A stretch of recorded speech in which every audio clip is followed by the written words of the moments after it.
Oh,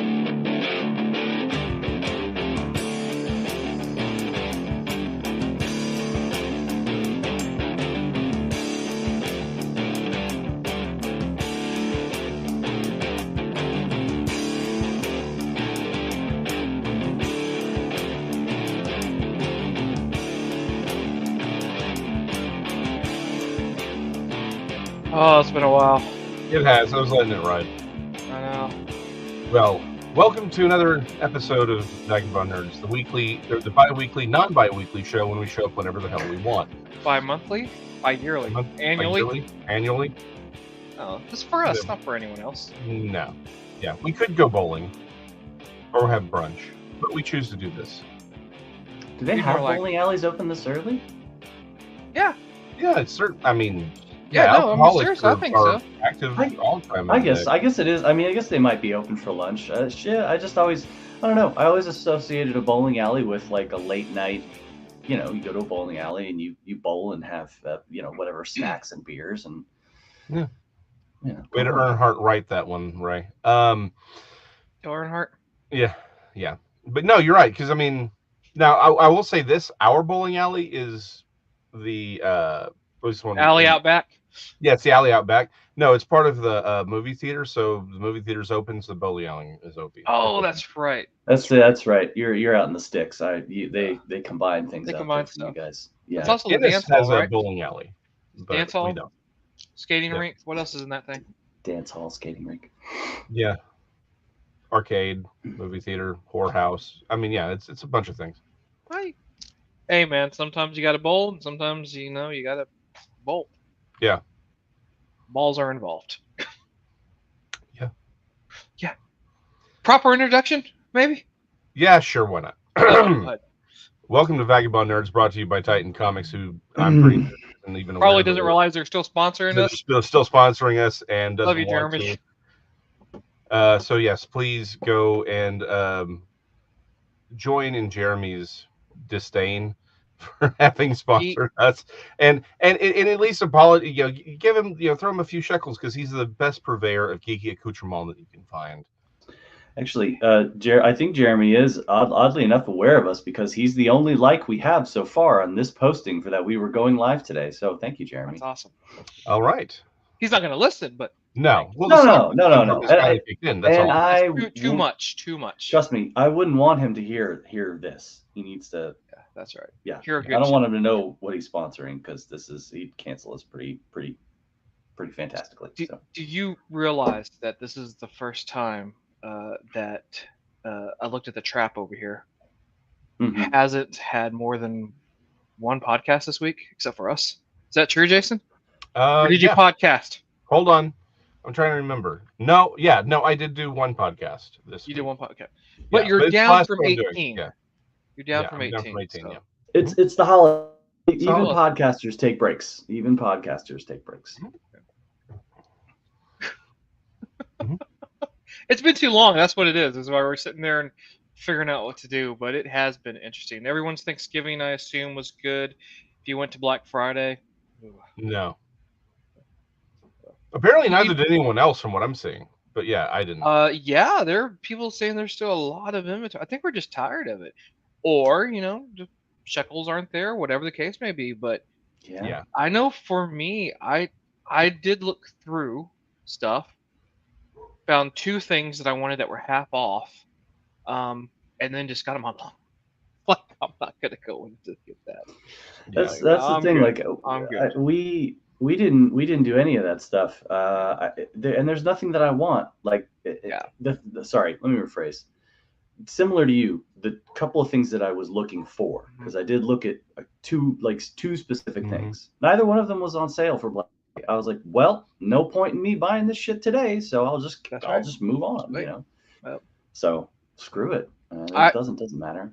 I remember 10 years ago it was a different story. Like I would go Yeah. It was also at the time it was fun because it was made an event, and then that 1 year just hit where everyone was like, you know what we should do? We should punch people in the face for this next item because there's only 30 available. So let's start hitting each other. And that's I was like, Done. And then they decided to start having Black Friday start on Thanksgiving Day at 6 p.m. for no reason. It just got absurd, and I hope people are tired of it, and not just broke. I hope it's more that as a society we're like, all right, we're kind of over commercialized into buying all this bullshit right now. Can we maybe take a step back? So, when you look at the big 2, 3, if you count some place like Costco or Sam's, so I guess 3 or 4, but Walmart, Target closed. They were closed. Yeah. A lot of places on Thursday. Yeah, they remained. Yeah, they stayed closed Yep. all through Thursday. Yeah, and good. They should. This is. Yeah, they should. I feel like I remember growing up like that. I do. There wasn't stuff open on Thursday. I remember not even like even gas stations weren't open on Thursday. You better prepare because everybody. If you ran out of ice, you're boned. Sorry, that was it. Yeah. By the way, ran out of ice. Yep. Is that? Yeah, that was. Yeah. I did. I absolutely ran out of ice. Absolutely. And you know what we did? We pushed through. I'm not going to sit there. Not going to go to a store. Yeah, that was my thing. I was like, after Tuesday, not hitting a store, not doing a grocery store at all. Like, I don't want to do it. And now, I mean, I know of at least 2 different automated ice centers where you can go and put your money in and just get that big bag of ice. So it's not like you have to go to the store to get that stuff. That could be anywhere. Now, I don't know if it was the same when we were kids. I don't think they had many of those. There may have been 1 or 2. I know, and the only one I think was probably out in the country where my I was about to say wife and her in-laws live. Yeah, you had to drive for a bit to get to one of those. Well, they had a big block of ice and they were just chiseling it off. And it's not like Penguin. Yeah, that's how it is, Ray. That's exactly how it is. Yeah. Well, Penguin's got to work there. When was our last show? Was it October? September? It's been a bit. I don't remember. It's been a bit. There's been a lot that's happened. A lot has come out and gone and happened and not. Or didn't happen. Dune got pushed back. Before Barbie and Oppenheimer came out? Yeah, it was before. Was it really? It was before Oppenheimer. Yeah. No, it was between. Oppenheimer. No, it was. It was before. Yeah. No, because Barbie and Oppenheimer came out at like the same time. Yeah. So apparently saved the theater. Okay, sure. No. Listen. Combined, I think they did make like $2 billion. Combined. I couldn't believe that people were going to see Barbie and then walking out of Barbie and going in to see Oppenheimer on the same day. Because it's like Barbie itself, isn't it a 2-hour movie, or is it only 90 minutes? I don't know. I don't know. You know what? Continue talking, I'll find out. And he'll find out. And from what I understand, Oppenheimer is every bit of like 2.5 hours, it was 3. Almost 3, maybe. Okay. Yeah. Because it's Christopher Nolan, and he didn't skimp on this one. He really went the full distance, including creating an accurate bomb. Yes, to make it actually look like an atomic explosion, like the first one. How weird is it that the first bomb, as big as it was, as dangerous and as impactful as it was so small it could be recreated for a movie and no harm. Like, it's just that's crazy. By the way, Barbie, 114 minutes, so just under 2 hours. Just under 2 hours. So I mean, look, that's a full day of movies. Like I did that when I was a dorky teenager back in the day, where I'd see one and then another, but not like people now. That's really odd to see people nowadays taking their kids who are going to go see Barbie and then willing to go see Oppenheimer afterwards. Well, I hope they weren't the young kids, because there were some parts of Oppenheimer, to my understanding, that were not Barbie rated, or at least not. From what I've heard, there's some full frontal of a few cast members, which I think is the first time that Nolan's ever done something like that in any of his films before. It was the first time he had nudity and sex scenes. Was there an actual? Okay. Yeah. 3 hours flat was Oppenheimer, 180 minutes. So that was really, when you count the previews and everything else, that was a 6-hour tour people took on that day. Yeah, that's a day. That's about just shy of a day's work. They found Gilligan's Island twice. Yeah. That's what that was. It's because it was just crazy, you know. 3-hour tour. All right. 3-hour tour. Yeah. So, All right. Anyway. Fair. All right. So let's just Thank jump you for right proving into that it. Americans will measure anything By by a anything movie, else. right? Yeah. And specifically in time, because everyone says, Mhm. friends of mine who are across the pond, they were like, "How far away is that?" I go, "About 30 minutes." Yeah. And it's like they're like, "Well, that doesn't. I mean, time wise, that's nice, but like how far?" And I'm like, "I'm not gonna tell you. I don't don't know. know." 3 clicks and a donkey link. What do you want me to tell you? Yeah.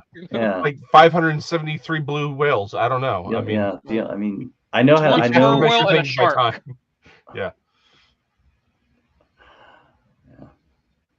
It weighs the same as 180 armadillos. I mean, it's what it is. That's just what you do. All right. You know when you're chewing gum, when you Wait, get ready to spit it out, that's when you're there.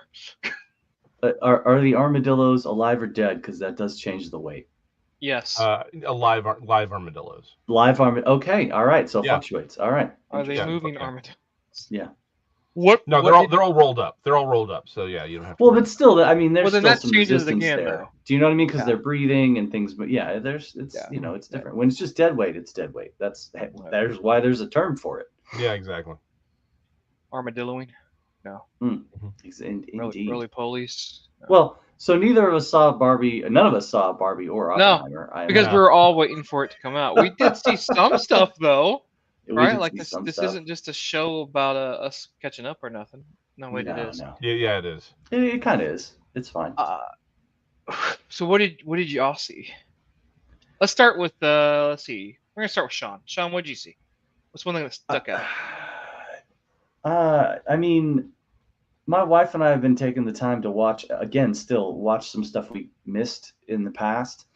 I'm trying to remember what there's been little things popping up here and there. We didn't get an opportunity. We haven't had an opportunity yet to watch Blue Beetle.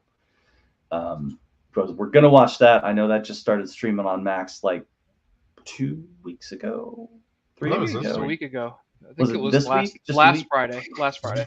And that would make all the more sense in the world as to why we haven't seen it yet, because family and getting ready for Thanksgiving and flood in the kitchen and tearing up my floorboards and all that fun stuff. So I mean, movies that stand out, honestly, I can't even think of one. That's the weird thing. We've seen some funny ones, but nothing that stands out too much. We did see No Hard Feelings, which is the comedy with Hunger Games. Jennifer Lawrence. Lawrence, yeah. thank you. Yeah. Saw that. Started I mean, it that was one. funny. It was funny. It was a slow build. Was part of it. It was very much. It had the feeling of a early 2000s sort of rom-com situation. Raunchy rom-com. A little bit. I mean, Yeah. I wouldn't even say raunchy to me. It just No had American early Pie feeling. Felt like a little American No. Pie to me. No. No, it would be very much American Pie light if that were the case. Light. Okay. The let's other face it, thing, American Pie wouldn't fly today anyway. yeah, I know, and this one barely did. And then the other one we watched was Bill Burr's movie that he did called Old Dads. Okay, I've been wanting to Oh, see yeah. that. That's on my list. Is that? I liked it. I thought it was Okay. funny. I mean, it's full of comedians that do supporting roles, and in the movie, so he gave a bunch of some up and coming and some old comedians spots in the film. And he himself, he just plays his typical dad character that he always plays, where he's like, Jesus, and he's upset with the world in general. But it is the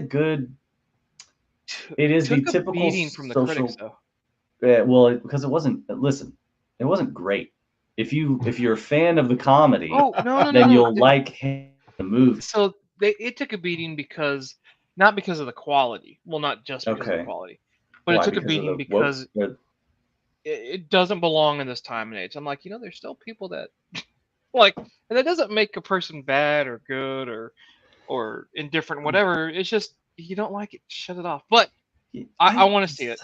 I can't wait. That's such a strange. I feel like that's such a strange commentary for them to say that it doesn't belong in this time and age, because it absolutely does. It is. It's showing. It's a John Hughes style film. Okay, Now, We he all know what directed it, that right? means, but Bill Burr wrote and directed it. Yeah. Yeah, Yeah. exactly. So it's a John Hughes style sort of situation where this person is going through turmoil and trying to better person. Like that's the epitome of what we should be looking towards right now. Yeah. Is people becoming better people. I think it definitely has a place in this day and age. I love that So we had one view for about 10 seconds, and then they realized, oh no, screw this. Like Yeah. we got to go on. oh, And it's I fair enough. didn't even see it. I have no idea. But so So- yeah, those are the two for me that I can really remember. Old Dads and No Hard Feelings. So Both of those are on my list for sure to watch. Yeah. I actually started watching the very beginning of No Hard Feelings, and it was pretty funny in the beginning. So I'm looking forward to it, but I just something came up, couldn't finish it. But both of those are definitely on my list. Netflix for both of those, right? I think so. Yeah, I think it's Netflix for both. I'm pretty sure. Yeah. Mm-hmm. Oh, good. Yeah, because I got Netflix. I can do that. Yeah. So you're talking about Blue Beetle, and we won't get into spoilers or even kind of go into it. But I know me and Jason saw it, Mhm. and I know Jason. I probably enjoyed this movie when I was coming out. I was like, oh my god, this movie was absolutely stupidly fantastic. Mhm. It was cheesy, but it was It cheese was all the done right right. spots. Yeah, Yeah, it was cheese done right. was actually on ANX show to do a full breakdown and everything else. Does anyone want to guess whether or not Genesis from that show loved it or hated it? Anyone? Listen, No? hold on. I will say this. He keeps me guessing every single time Yeah. because the times that I do think he's gonna love something, he goes, didn't like it at all. And then Trash. other times it's just like, man, this was movies that I'm like, it wasn't very good, and he goes, how could you not like that? So he makes me wonder if he's actually taking the contrarian approach just to be in opposition. So Just to be that. I'll tell you, I'll share this And, with you. and only if it's for the show. Is that what I'm wondering? If he's like someone Yeah. needs to be the That's- contrarian, but I that is don't think his- that's the way. That is his general feeling. What you hear on that Okay. show, that is his It's general genuine feeling, no matter what. Yeah. Fair So enough. he bought like 8 versions of the Flash. Mm-hmm. Because he was just so impressed by it, but hated this movie. And I'm like, dude, this is what I wanted the Flash to be. Was Yeah. to have that lightness to it, to have the comedy that was built into it. Is it groundbreaking? No, of course not. But it's funny. It's got a ton of heart. And again, And it's earned heart. earned heart. And I love the two things for it. And again, trying to keep it spoiler free. I love that the homage it pays to Blue Beetle's origins, and I'm not Yes. talking about Jaime's. I'm talking about Blue Beetle. And I also love the fact that half, and I do mean a half of the Spanish that was in that movie was never translated on purpose. Or deliberately translated differently. Not necessarily incorrectly, but just enough to give you the gist. It's like, that is not what they said. It was like, one, that's exactly right, not what they said, and two, it made it funnier. You could tell it was an intent by the director to be like, you know what, y'all can get some of this, but for those of us who are in this culture or in this understanding, this is for y'all. So there's a lot of scenes in there where the theater was kind of chuckling, and we had a full theater in ours. Yeah. We'd kind of chuckle, but then there was the rest of us who were just laughing as loud as we could because it was like, there's no way y'all got that. Yeah. And so I'm sorry. little. Okay. No spoilers. No spoilers. But you'll know what I mean when I say this. Jaime and his sister. Yeah. At the end. Yeah. When she's yelling at him in Spanish, I could not stop laughing at that one. It's just little bitty things like that in this movie, and that really, Sean, like telling you, I got to hand it to Jason. That spoils nothing of this movie. So far, I can't. I have no context, and I don't hear any setups or anything other than him and his sister at the end. I was like, okay. It's really, it's just got a lot of heart. And is there cheesy stuff? 100%, man. There's stuff that they know. Mm-hmm. He knew full well when writing it and directing it. Like, it was like, I know this is cheese, but I'm going to give you some of the top quality cheese. I'm not going to do this. It was very closest thing I can think of is Ghostbusters cheese from the original, right? Yeah. From back in Well, the it 80s. feels That's like an kind of what 80s it followed movie it. in many It ways. does feel like an 80s movie. Yeah, it feels like an 80s movie. And it's not just because they have a bunch of synthwave music Yep. in it, but it's sort of set up like an 80s film. To Ray's point, it has cheese, but it's that 80s sort of it's because the movie doesn't take itself super seriously, which allows it to be a little bit more fun, but also allows for that drama when the drama does show up. It fits, it doesn't step on it. And again, it feels very earned. Again, he talks about the heart in the film. The heart in this film is earned. It's not like, well, it's a sad moment because it's like, no, you feel it. You genuinely feel it. All of the actors, George Lopez was great as his role in this film. But like every actor, Zolo specifically, I mean, they really sell you on what's happening. Mm-hmm. The guy who plays Zolo's dad, They're is having great. they're all having fun. Yeah. They're all having fun. There's nothing wrong with it. And you know, okay. Thank you for a practical suit. Yes. Thank you. That Right? was going to be something I mentioned, was the practical, like this and the trailer from Madam Web it's like, guys, please go back to practical suits, please. It just It's okay. It's it's not a bad okay. thing. It doesn't have to be. Yeah. Even Iron Man had half set practical suit, and you use the CGI just to add around it. Don't use it as, if you're not going to take a full time into a CGI, if you're not going to do Hmm. what was it, Kingdom of the Planet of the Apes, or any of the Planet of the Apes movies where you're pouring all your Yeah. heart, soul, and Hmm. attention into these CGI graphics, and it looks Mm-hmm. real, it's breathing, it's living.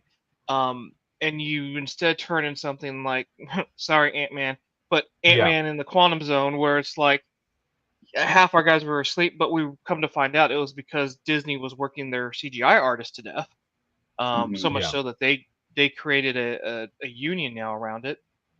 Hmm. But it's yeah, like the practical shots on this were just, you were, you didn't, nothing was taken out of place, and it was just a good movie, man. I really Yeah. enjoyed this, and I've been trying to hunt down a still case for this. I haven't found one yet, I'd say it's at but least an eight and a half. I mean, yeah, honestly, like I was like, this is before, yeah, 8.5. Honestly, this is one of my favorite films of the year. Honestly, it was just good. It had heart. It Yeah. was fun. Tight script. yep. Like there's not a lot of Wasn't fat on this script at wasn't two all. and a half hours. It was Yeah. maybe 2 hours. I don't even think it was 2 hours. The time it flew by. It Um, felt organic. yeah, yeah, You and know. and do not get me wrong. Like Sean, knowing you, there will be a scene where you're like, really? But again, it's one of those things. You're like, okay, it's kind of cute, it's kind of fun, and it's like Hmm. that's the whole thing. It's like this is all it is. It's just stuff with it's good cheese. I I can't mean, even Yeah. say it. It's good cheese. listen, as long as my thing is, it'll only make me go really if I feel that it doesn't fit the situation, or it isn't just, if it feels forced, if it feels inorganic. Which, I mean, Hmm. Jason has used the term organic a few times. Used Yeah. cheese. I mean, everything seems to me to say that, I'll watch it and I might smile and chuckle and go, haha, that's cheesy. But it's not going to make me go, really? Unless it is one of those moments where I have to go, fucking really? Really? Yeah. So as long as they don't do that, and it doesn't sound like they have, listen, I'm looking forward to seeing it. So as soon as everything, I mean, we might watch it Sunday night with dinner, you know what I mean? Just because everything will Hmm. finally be calmed down by Sunday night. Well, Yeah, see, exactly, Jason. That's how this house has been. Actually, it's weird. My dogs are just barking, and I wonder if, well, they might have. Yeah. So anyway, it was. Yeah. I Worth thoroughly enjoyed watching. it. Yep. Yeah. cool. I know Guardians 3 came out this year because Jason was saying it was one of his favorite movies. Um, Guardians 3 is a different type of movie Yeah. Very than different. this, but I agree with Jason. Like I put it right up there. I mean, it was really fun. So, yeah, really enjoyed that. Yeah. Cool. Any other movies? Jason? So obviously we're going to talk about the Marvels again, spoiler free. But one thing that's sort of off the side, I finally got a chance to buy Babylon 5: The Road Home, which is the animated film they did for it as sort of a revival. So Sean, just as a preview to this, Jason has been telling me about this movie since he got it.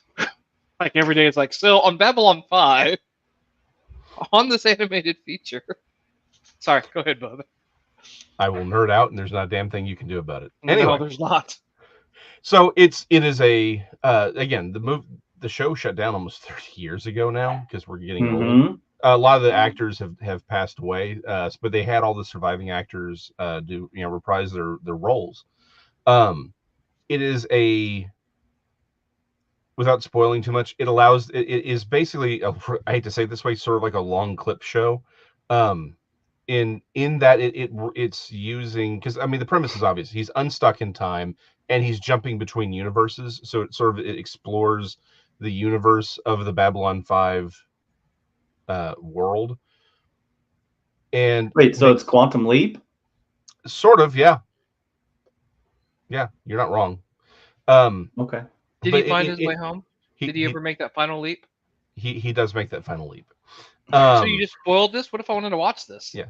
Well, you should still watch it, but it's love. They make some changes to some things here and there, but by the time we get to the end of the film, you'll understand why. But it's got the heart. Again, it's got the Babylon 5 heart, and it's got a lot of humor in there. So it's like if you're new to Babylon 5, you're not going to get a lot of the references.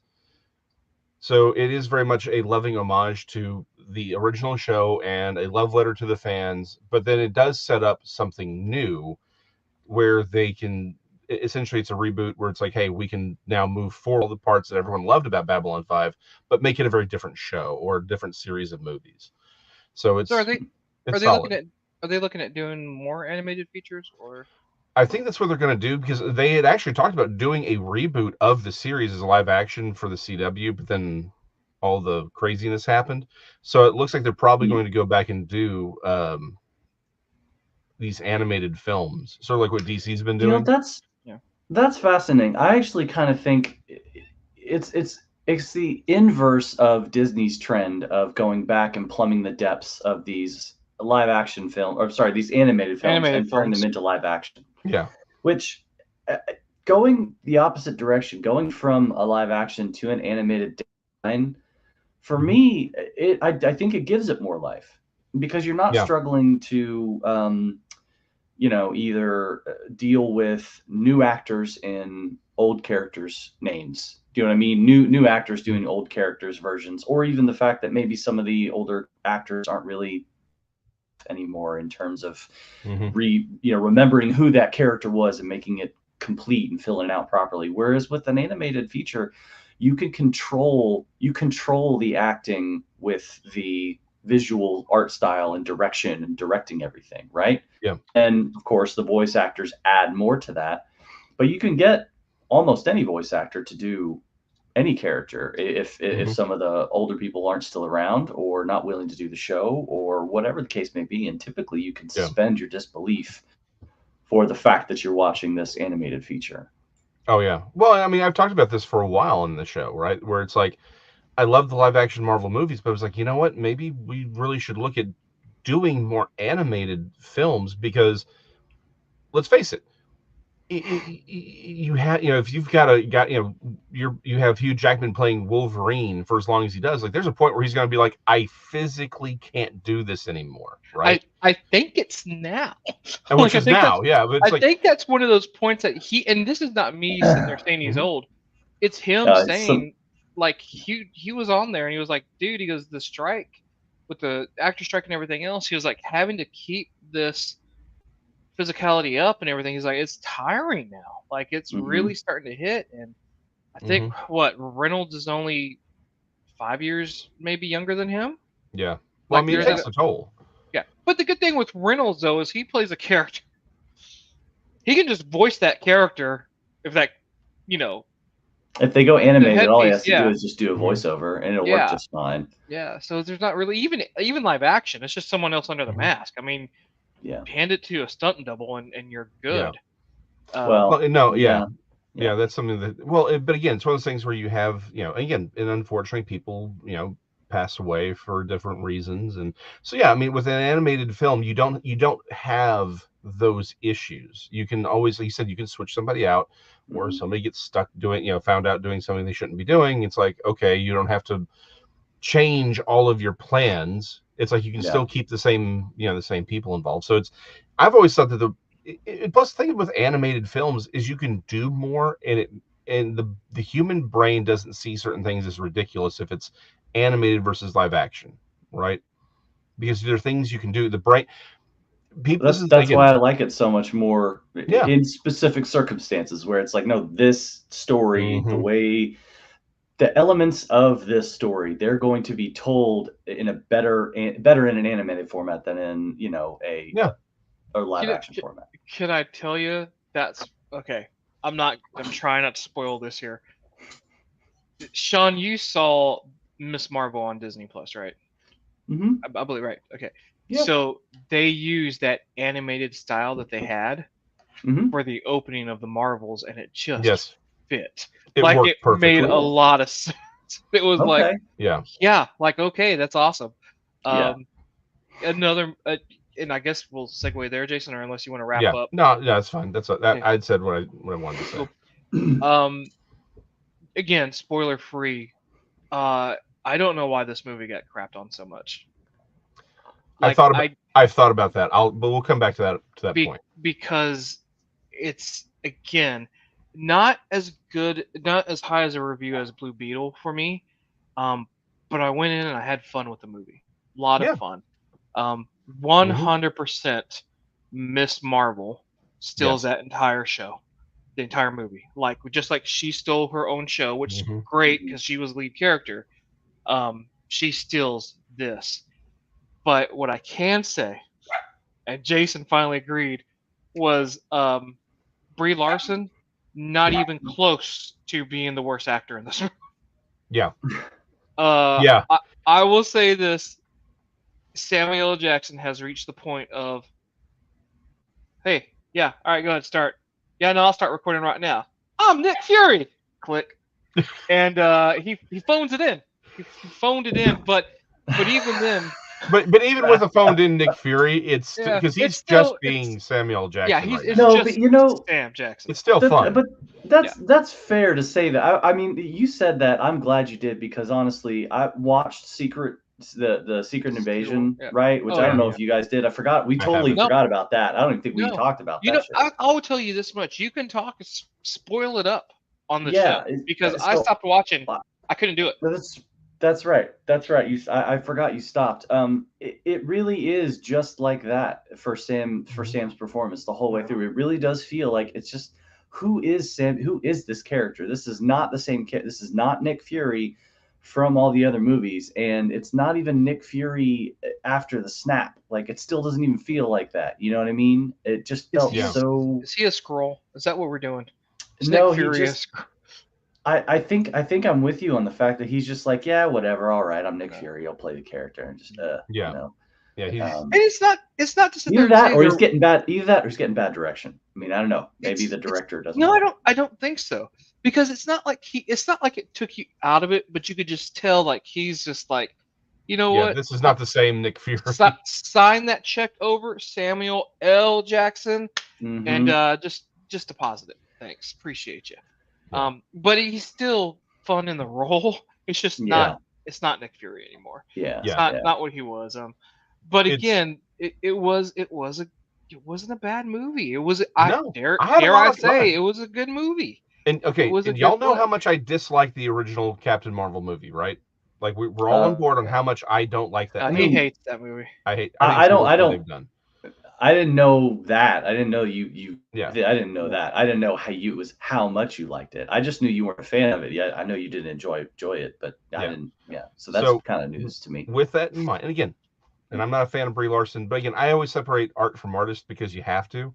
However, I don't think she acted like she was the worst CGI character in that movie. I thought this movie was at least a 7.5. Again. It's not as good as Blue Beetle. Blue Beetle had a lot more heart, but I'm like, you know what? if it's like you have to choose between Blue Beetle or the Marvels, I don't think you make a bad pick either way. I liked it. I had a lot of fun with it. The things that people are, like I said, I've been thinking about. I want to come back to the why people are complaining about it, but I liked it. I liked it a lot. I think there was a few misses here and there, but again, it's like even with the Sam Jackson phoning it in, I thought it was still enjoyable. Like the way he played the character was fun because this is a lot more lighthearted a film than maybe some of the other stuff. So I liked it. I thought I had a lot of fun with it. I actually and Brie Larson was acting in this movie. I was shocked. I was shocked. I watched it twice. I had to go watch it once to review for the other show, but then I watched it because the kids wouldn't. We decided to get out for Thanksgiving night and actually go do something. So we went to go watch the Marvels. And I'm just gonna say it like this, and Sean, doesn't give anything away to you, but I think Jason will laugh. Oh, it's just Carol. That scene is yes. That scene is so subtle. It's such a subtle, and he does it in such a way. And Sean, we're talking about something that happens in like the first 15 minutes. Yeah. Right. Okay. Like it's not big or anything, but it's just his delivery of that line. It was brilliant. Went against. It goes against him just phoning it in because you could tell he did just comedic timing on that line was just genius. Yeah. But also, that's the thing though. That goes back to what we're talking about. It wasn't Nick. It's not Nick Fury of what we had in the past. Yeah. There's a difference between smart-ass Nick Fury, which we would see in something like Iron Man 2 or Winter Soldier, even. Oh yeah. Right. To where it was that type where he delivers that line, and you're just like, it's not the same. It's not like his character. You can't sit there and say it's growth, right? Which would lead into another potential topic here in a second of the character. It's really just a settling of like, you guys are wanting Nick Fury, and that's cool. I'm just letting you know, I want to do Nick Fury as I am today. Yeah, I'm doing Samuel L. Jackson. Yeah, it's just I'm doing my current version of Nick Fury, which is more me than anything else. And that's what it is. Yeah, and it worked. I will say this though, it does work for the film. For the film, yeah, because it has a much more lighthearted tone. Yeah. Even I hate to say it this way because there's definitely some things where it's like, okay, there's some bad things that happen in the film, but it's like it still has that a more lighthearted tone than like say the earlier Marvel films. So that's why I'm okay with it. To your point, again, Brie Larson was actually acting, which shocked the hell out of me, and she actually did a good job. But again, Iman Vellani and Teyonah Parris, they friggin' steal the movie. Now, Iman specifically steals the whole damn movie. The whole movie. Every scene she's in. But Parris did a great job. I think they're probably going to settle in her being Photon, but she's my Captain Marvel, so screw you, Disney. But she was, she did a great job with what she had. She sold what she was trying to do. I wish they had kept the arm things on her for a few minutes. It's like, fine, I get you're going to take that off, but no spoilers.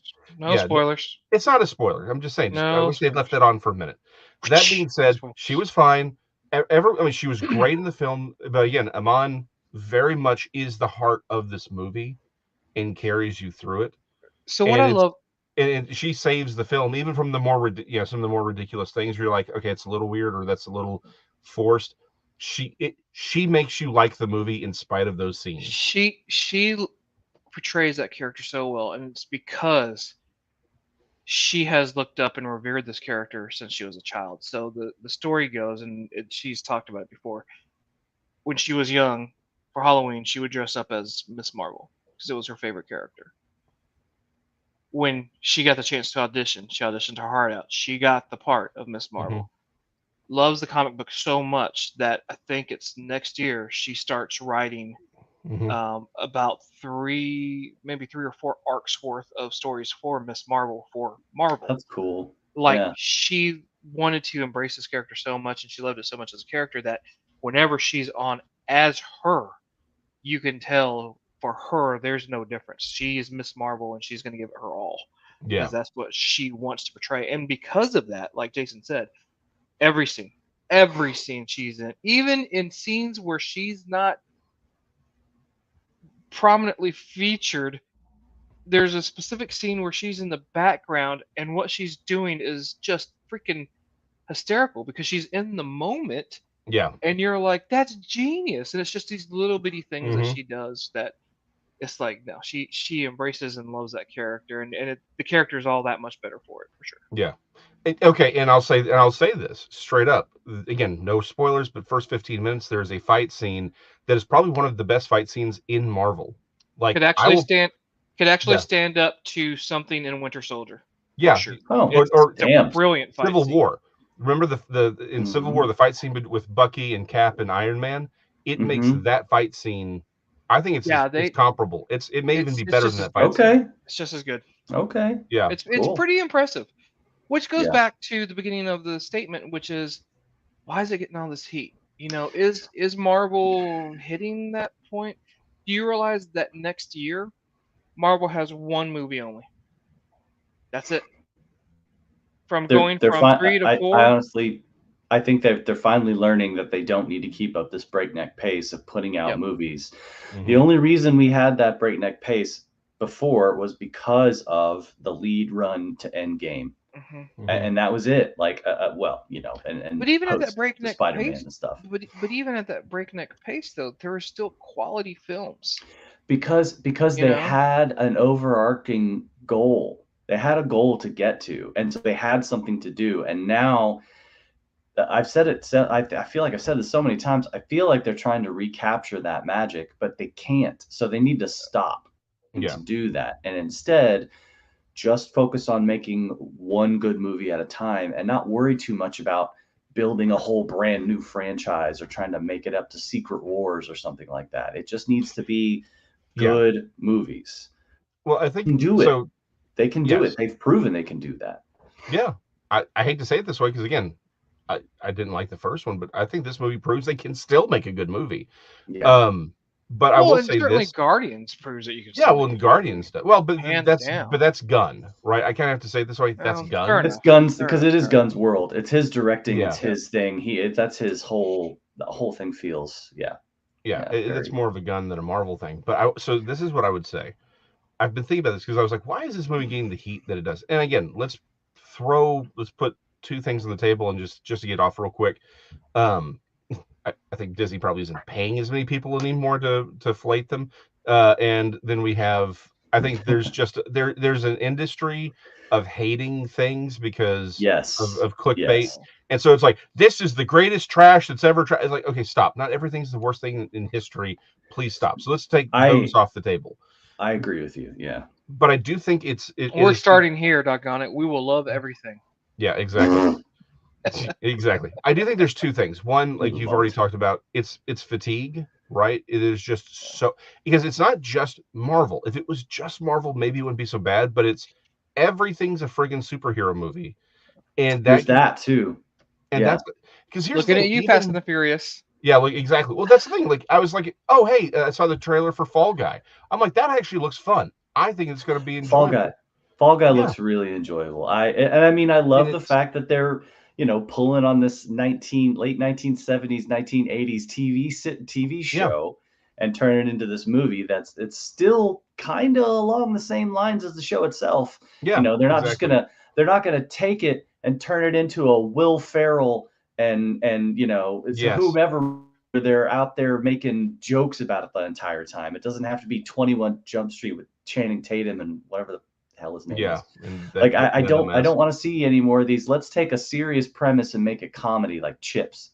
I don't care. That's stupid. That wasn't serious. Let me tell you right now. Yeah. No, exactly. But my point is like it's a not like here's like it's even still kind of a superhero movie when you see some of the stunts that he's doing, but it's like it is. Yeah. So it's like I think there's a point where it's like everything's superhero now. So when we get something that's not a superhero, that's where we're like, oh, okay, cool, let's do that. Yeah. So I think hero fatigue is definitely part of it. But I think the other part is this.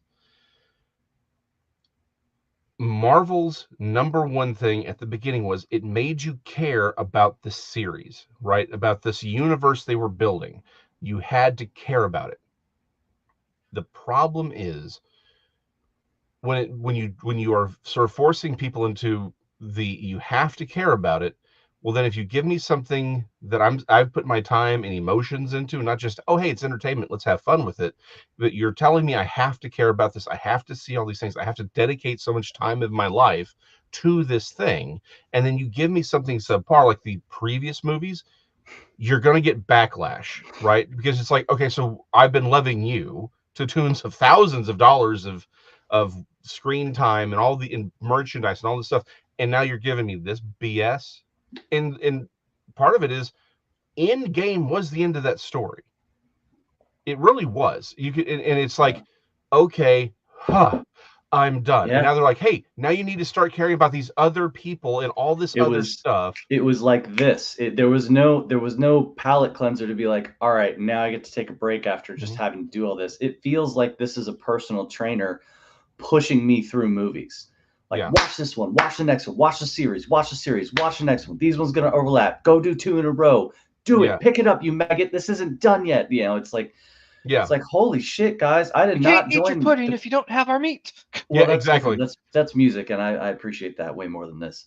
But I didn't sign up for a personal trainer. I didn't do that. I wanted to come see a couple of movies and have a good time, and it's being forced. You're right, Jason. You're being forced to do this stuff because they were trying to execute at the same pace that they had set up for Endgame. And I think, they just didn't realize they could like slow it down and, kind of, it doesn't, you don't have to be going 80 miles an hour all the time. When you hit those side streets, 35, 40, you're fine. And they could back a bit and chill. Well, certainly the slowdown is in effect. It's real. You go into the other side now and you see a trailer like Aquaman 2. I don't even think I've seen the full trailer on that. I swear. And here's the thing. It doesn't look bad. It doesn't. But again, right? It's burnout. Everyone pump the brakes a little bit. Yeah, slow down. And it dawned on me the other day too, as well. And I was having this conversation with someone. Dude, does everyone realize? And Sean, it might have even been you. But we haven't even seen a new Batman movie in 3 years, 4 years, maybe 5 years by the time the Batman comes out. Like, there's nothing wrong with that. Like pace it and don't do that. It's fine. Having Deadpool 3 be the only Marvel movie next year, I believe. Nothing wrong with that. That's okay. Have time and to the writers. The writers and actors strike it definitely had an impact on everything. Sure. Like, I mean, it really did. I know it did for sure, because that was it was 187 days or something that it lasted. For it was really the writers' long. strike, and then the actor strike, I think, went half that. And then, So I mean, it's a good long while, and I mean, good for them. I'm glad they did it. Both for their own representation and to give all the rest of us a damn break. Thank you. Like okay, it impacted Dune, which pisses me off, and it impacted Strange New Worlds, but I'm okay with it. But Dune has just even come back out and said that they may actually they may have overestimated their delay. So Dune 2 might be coming back a little earlier, which I'm perfectly fine. Well, it was supposed to be the middle of March. It's now at the beginning of March, is what they've said. Okay, it should be so it's a little bit earlier. I'll be there for that. Perfect. I can't wait. And I'm looking forward to it. Yeah. I'm even looking forward to Wonka. That looks, because I'm not it's still follow up or whatever, but I kind of want to see that, man. Like I didn't see the Johnny Depp one. If it ain't Gene Wonka, it's not my Wonka, and that's just how I feel about it. So well, sorry. you're missing your Dune actor in that movie. It's not my Wonka. I get it. It's not my it's not your Batman. It's not my Bat. Whatever. It's Batman. fine. This is just not my Wonka. And unless it's Gene Wilder doing that crazy speech in the middle of the tunnel with the light spinning around the entire crew and everybody that's in the actors cast, not knowing that was what was going to happen, and they were sitting here going, "Is this part of the movie, or is Gene just going on and like?" Yeah, we know Gene. We know Gene. We love you, Gene. Gene, you're a great person, but we don't know what's happening right now. We're all a little terrified, and that was just. It was so interesting to take this children's movie and Gene Wilder pumped into it this insanity that for what it really was, like, to make reality. If you were trying to make this world into the real world, you would react in some of these ways. It would be crazy insanity. So it was such a good movie. I didn't want to see other ones that would let me down. Plus, I had Johnny Depp fatigue at that time as well, because which is fair. Everything. So yeah. It's hard for me to watch I almost used the name. My problem with Johnny Depp, and Ray will know what I mean when I say this. He very much reminds me of Jeremy. Not our Jeremy, not Titan Comics Jeremy, but that Jeremy. No, he does, and that's why it just. No. I just need to psychologically break you of that, man. That was a bad time for you. December stuff coming up though that I am absolutely and me and Jason have talked about going to go see this. Godzilla -1. Yeah. Oh, Godzilla is it minus? Yeah. -1. Yeah, -1. -1. It's definitely So a good. look back at the origins. It's not I guess this is kind of a remake of the original. Yeah. But they've scaled him down considerably. They're going to take him back to that original size that he was. But more importantly, though, when you look at this, this doesn't play like a normal Godzilla movie. This is almost a little bit like a horror flick, right? Which is what the original Godzilla movie was. It was a horror. It was a horror film. Yeah. Yep. Yeah. So, I mean, this is definitely something that I can't wait to see. And I don't know if this is the director from Shin Godzilla. I thought it was, but it is. I think it is. But he wanted to go back to retelling how he came about, and for me, that's just fantastic. And and I love that it's the classic Godzilla, but they've made the spikes spikier. Like they've still jazzed them up a little bit, but that's classic Toho Godzilla. Yeah, they've just with a flair of just. Like what is going on? How do we look at this? And I love that fact when he's getting ready to do the atomic breath there.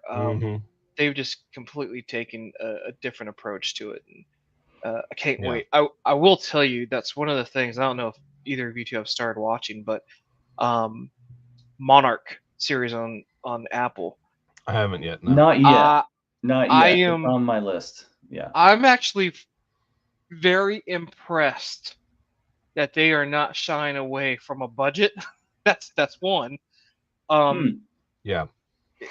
These creatures are in there. The Titans are in this show, but I mean it's very much a drama series. It's very much a human element. But if you're thinking, oh my gosh, they're not going to show, the creatures that we've come to love or whatever. No, I mean they start from episode 1. I think we're on episode 3 of a 10 series weekly drop from Apple, which again, also thank you for doing that. Spread it out. Yeah, I love it. I do Appreciate respect when they do those, when they make them, they stagger them like that.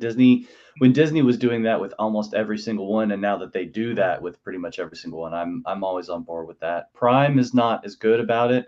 They'll do 3 episodes at once.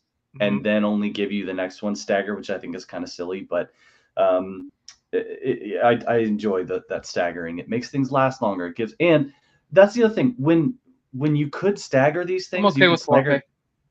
You could stagger these releases.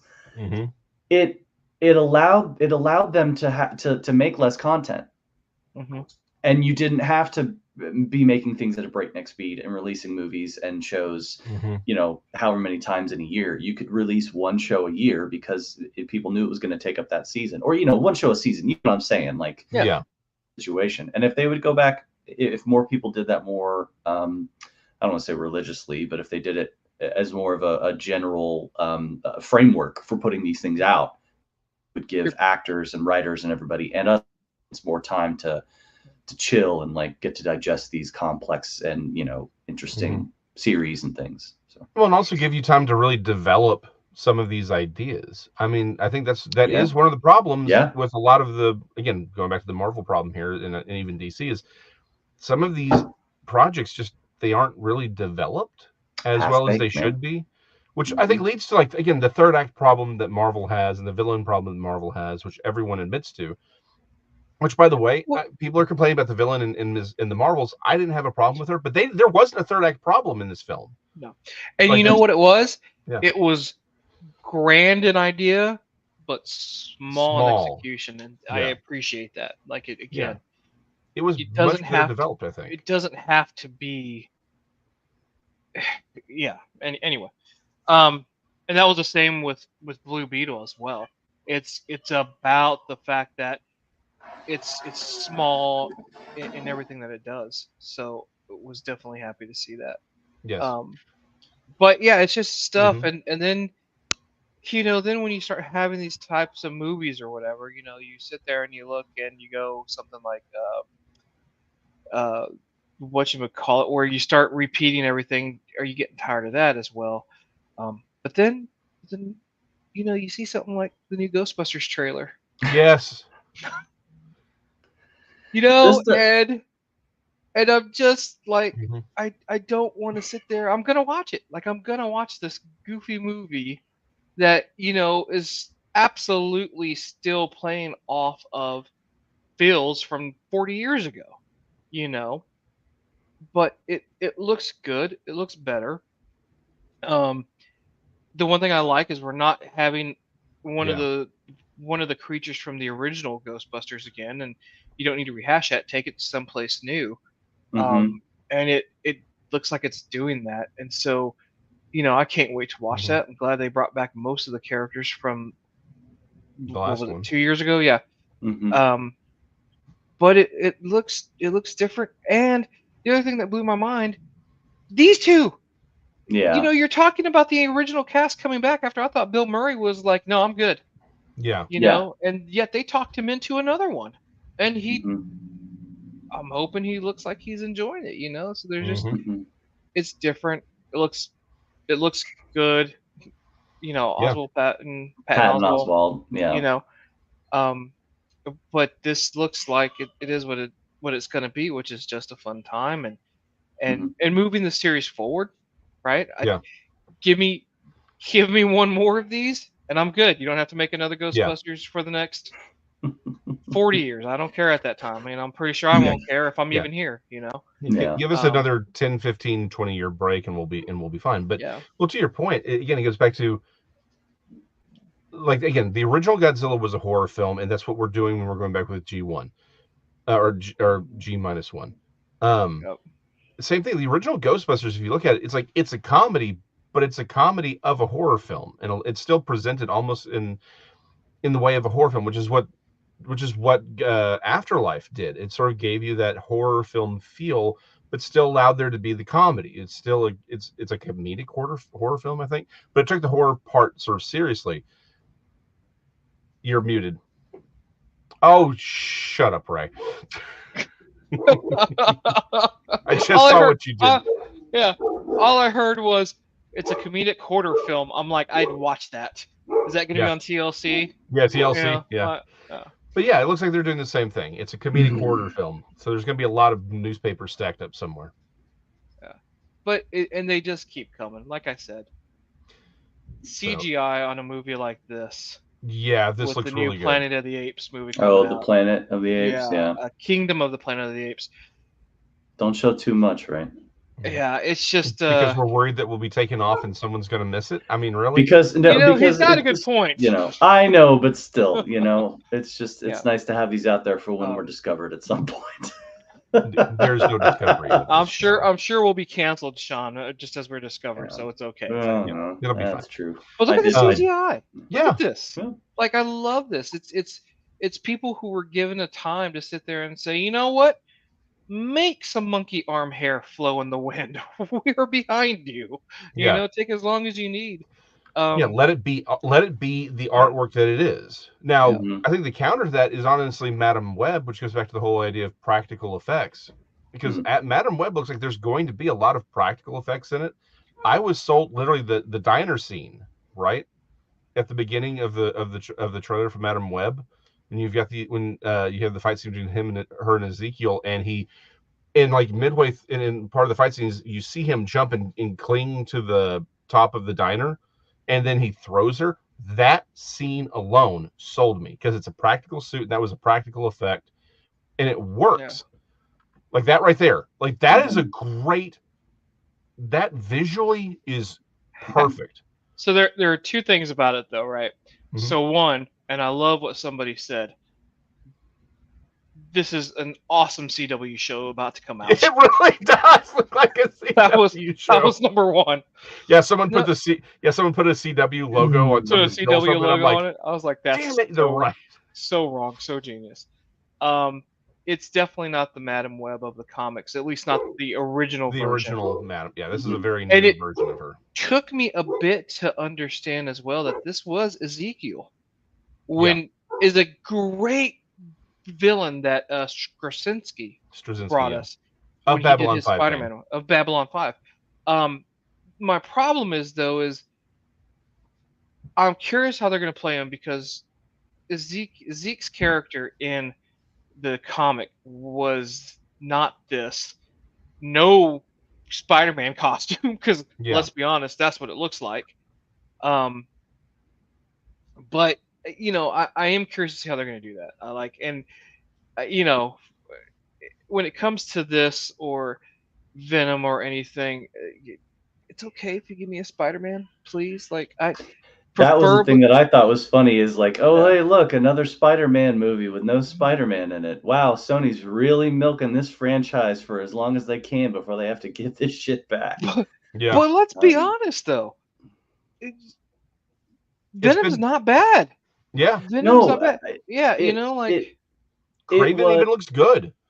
Kraven looks good. It wasn't great, but it wasn't terrible. Again, we've talked about that one. And it's funny, I still haven't seen the sequel. I still haven't seen the second Venom yet. I just haven't watched it, so it's fine. It's hysterical. Also, something else that hey, let's keep this under an hour and a half. Yeah, and that's what made it work. I really enjoyed it. Yes. I really enjoyed it. I will say this. If Sony has half a brain, and so far it looks like they do keep all these as different realities, but the way they tie it together, because I think they're setting things up with Across the Spider-Verse and all of that, is because they're saying these are all connected. Someone mentioned this, is like the fact they're going with Ezekiel, because the thing about Ezekiel in the comics, so it's going to be interesting to see where they do it, is the idea of the spider totem. Right, Straczynski brought this idea of the spider totem into the Marvel universe, of saying, yes, Peter Parker was bitten by a radioactive spider, that's why he has powers, but he was chosen to have those powers because there are creatures known, Morlun being a type of hunter, and what they do is they're like vampires that feed off of the totems, animal totem powers. So, that's what it's not just spiders specifically, but they do feed off of these totemic energies of the animal kingdom. Essentially, the reason they even explain, this is the reason why Spider-Man does this to shoot a web, and Doctor Strange does this with his powers. It's because the spider totem is one of the oldest sort of magical things out there, and it's this older version of it. And so, it was a very interesting. It was thing to update. Really, what was becoming a very still character during that time. We're talking turn of the century there. Yeah, so it's a fascinating explanation for the reasons behind it. The reason I mentioned hold on, Jason. Okay. Not the new one where Spider-Man is now. Are we ready for this? Is now a mutant. That just happened in the comic books, or it's about. No, we're done. Yeah, no. So. It's like shut your pie hole, Marvel. But so the idea of Morlun, a lot of people think that what they're doing with Kraven, all this is because Kraven, the story we're getting from Kraven in the trailer at least doesn't make. It's like he gets cut and gets lion blood in him, and now he's got powers. But the idea that these are all, again, it looks like in this trailer, it really does look like they're going with the idea of the totems. The totems, which is why Madam Web has the power she has, is that this is the totem thing. So Kraven's in his own universe. It's like they may be building to Morlun, going and hunting down which these other spider people. Cool. That would be cool. You give us a movie where you've got these characters dealing with Morlun and being, jumping across the multiverse. I'm here for that story. But my fear is they're going to take him and Ezekiel and they're going to combine them because of what Ezekiel's doing in this. And don't know how I feel about that unless it's executed just really well, because Ezekiel was not set. That whole storyline with Ezekiel in that first arc of that particular storyline, um, night and day different from what's being portrayed here. Yeah, Or it's is it? not the I don't same. know. Yeah, I don't well, know. so here's the thing. I think what they're going to say, because in the trailer he says, "You know what they're going to become." I think what he's saying, because the thing about Ezekiel was he stole his powers, so he was not a true Totem totemic. bearer. Yeah, he wasn't a true totem bearer, Mhm. which is why Morlun never went after him. Morlun went after Parker because he was the totemic chosen totemic bearer. I think what they're going to do with it is he's like, no, we can't have them running around because that's going to attract Morlun. Yeah. I think that's where they're going with it. I hope so. But again, and if it's where they're going with it, that's cool. Again, the costumes look on point. I wish we could see more of Aranya because she was always my favorite. Like of all the spider female characters Marvel kept introducing, Aranya was always my favorite. So I'd like to see where they go with that, what her costume looks like. I like the fact that the Jessica Drew Spider Woman costume looks fairly on point. I wish she had the lenses, but it's a minor complaint. But yeah, I look good for. I'm here for this. I want that to be good. And like I said, the fact that it looks like it has a budget, a very smaller budget, and with what? No, it looks like it has a budget. CW. Yeah, but here's the thing: in leaning towards practical effects, good. Please, it works better when you have to be creative. I think one of the big problems is, hey, let's throw $300 million at something, and you're like, you mean you don't want a $200 million Blade film? No. Is that what you're telling me? No. I want an $80 million Blade film. Like, okay. I want a $20 million Blade film. Okay, well, you can't make a story about a sword carrying, wood hunting, stake driving vampire against other vampires. I'll meet you halfway. I'll go 50. What are you doing? Because I want the actors to get paid, but to your point, yeah, it should be small budgets. That's the thing. Because I think when you have when you can do anything you want, the problem is you do anything you want, and that's not creative. Creativity is often being able to work within limitations. Sean, last thing, are we starting to wrap up? I don't know if we are or not. We need to wrap up. Yeah. Did you see Ahsoka? I did. Yeah, I saw Ahsoka, and yeah, I do think we need to wrap up. You want to hold that thought? No. It was good. I liked it. It was nice to get that story. I went back and watched Rebels, and everything leading up to it. I got all that done before I started watching it. I really liked it. Unfortunately, what I'm left with at the end of this, because I guess spoilers. Did you guys finish it? Yeah, I finished it. Yeah. Okay. What I feel. Rosario Dawson did a great job as Ahsoka. Yes. I think I liked her portrayal very much so. I do not know the other actresses' names, but the one who did Sabine, I think she did a great job of Sabine as well. I think she fit the character very well. One who portrayed what was that character's name? The green. Oh, Hera Syndulla. Harris. Yeah, thank you, General Syndulla. I didn't feel like she was the right fit. I felt like she didn't act it very well. I felt it was a little off. Yeah, she didn't do a bad job, but she just didn't feel right for the role. Yeah. Let me clarify. I still liked what she did, and I still felt like I was like, oh, okay, she's doing a good job. But I was like, oh, you're playing this character a different way, because this did not feel like the way the character was portrayed in Rebels. So I felt it was a little off, but looked the part, walked the part, did everything fine. I felt like it was a little different. And then the thing that really sticks with me is I was very excited to see, oddly enough, the live action version of the Witches. Mm-hmm. Yeah. The Witches of Dathomir, Interesting. And bring them in. I was like, I want to see how they do this, because if you guys mess this up, it's going to be a thing. You know what I'm saying? Like if they screwed this up, I felt like it was going to be a problem. And seeing some of them at the end there was really, really intriguing and fascinating. Yes. I love the fact that they kind of harkened back to one of the finales of Rebels, and having all these dead soldiers kind of come back to life, and traipsing after everybody in the hallways and stuff.